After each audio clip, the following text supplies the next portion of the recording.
उतर कारे गारे हेरा से सुए कौम आया और एक नुस्खा एक मिया सतलाया। ও দুনিয়ার মানুষ, তোমরা কোরআন থেকে বিচ্ছিন্ন হয়ে গেলা কেন? এই কোরআন এসেছিল মানুষের হেদায়েতের জন্য। কোরআন আল্লাহর নবী হেরা পর্বতের গুহা থেকে এসেছিলেন মানুষের জন্য। মানুষ পাথর যদি পরশ পাথরের সাথে লাগে, লোহার টুকরা যদি পরশ পাথরের সাথে লাগে, তাহলে সেই পরশ পাথরের সাথে লোহার টুকরা লেগে লোহার টুকরা পরশ পাথরে পরিণত হয়ে যায়। ইশকে মাহবুবে খুদা জিস দিল মে হাসিল নেহি, ইশকে মাহবুবে খুদা জিস দিল মে হাসিল নেহি, লাখো মুসলমান হো মগর ঈমান মে কামিল নেহি। তুমি নামে মুসলমান, তোমার কাজে কিছু নেই। মানুষ যদি 1450 বছর আগে 1450 বছর আগের যদি আমার নবীর জীবনী পড়তো আর খোলাফায়ে রাশেদারের যদি জীবনী পড়তো, তাহলে তারা জানতে পারতো মানুষ আজ বর্তমান মানুষেরা ইসলাম এবং কোরআন এবং রাজনীতিকে আলাদা করতেছে, অথচ 1450 বছর আগে আমার নবী নিজেই রাজনীতি শিখিয়ে গিয়েছেন।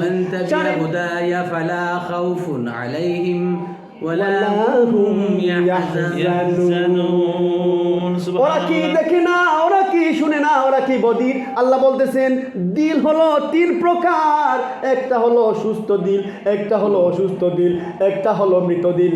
আল্লাহ তাআলা বলছেন অসুস্থ দিলের ভিতরে, মৃত দিলের ভিতরে খাতামাল্লাহু আলা কুলুবিহিম ওয়া আলা সামঈহিম ওয়া আলা আবসারিহিম গিশাওয়া ওয়া লাহুম আযাবুন মুহিন।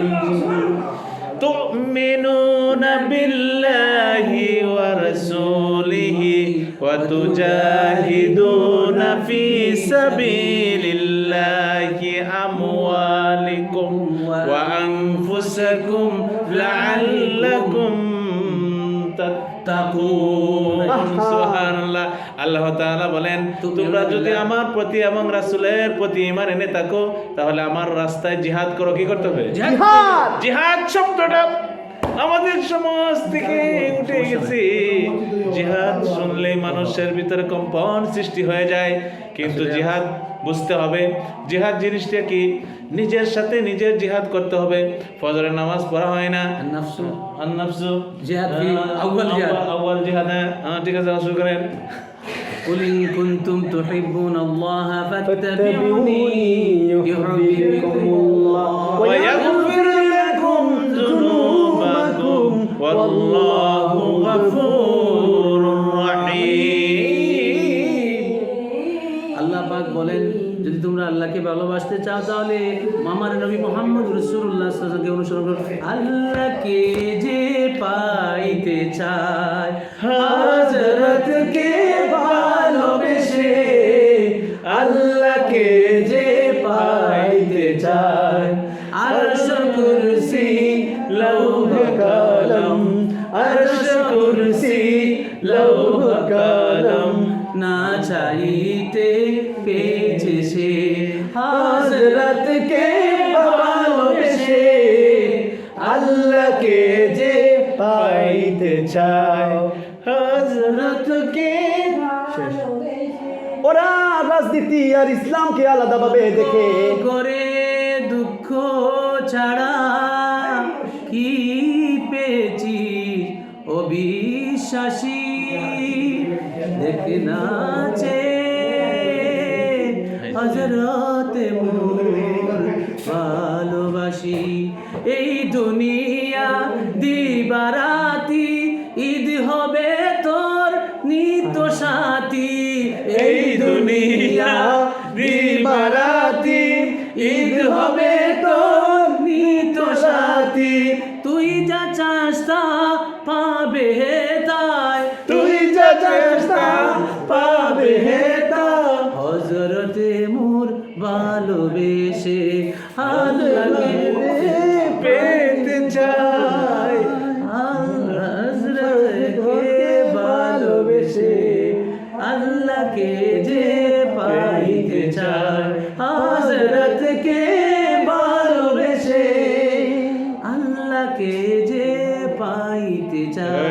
বর্তমান দুনিয়ার মানুষ রাজনীতি আর ইসলামকে আলাদা করে দেখে, অথচ যারা 750 বছর পূর্বের ইতিহাস ভালো করে পড়ে না, তারা আমার আল্লাহর রাসূলের ইতিহাস পড়ে না, তারা খোলাফায়ে রাশেদারের ইতিহাস পড়ে না, তারা তবে তাবেঈন সাহাবায়ে কেরামের ইতিহাস পড়ে না।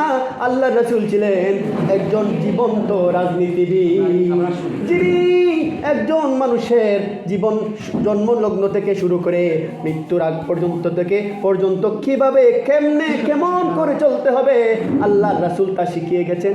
কিন্তু আমাদের বর্তমান সমাজ সেই মতবাদকে বাদ দিয়ে, আল্লাহর মতবাদকে বাদ দিয়ে ব্যক্তির মতবাদকে প্রাধান্য দিয়ে থাকে।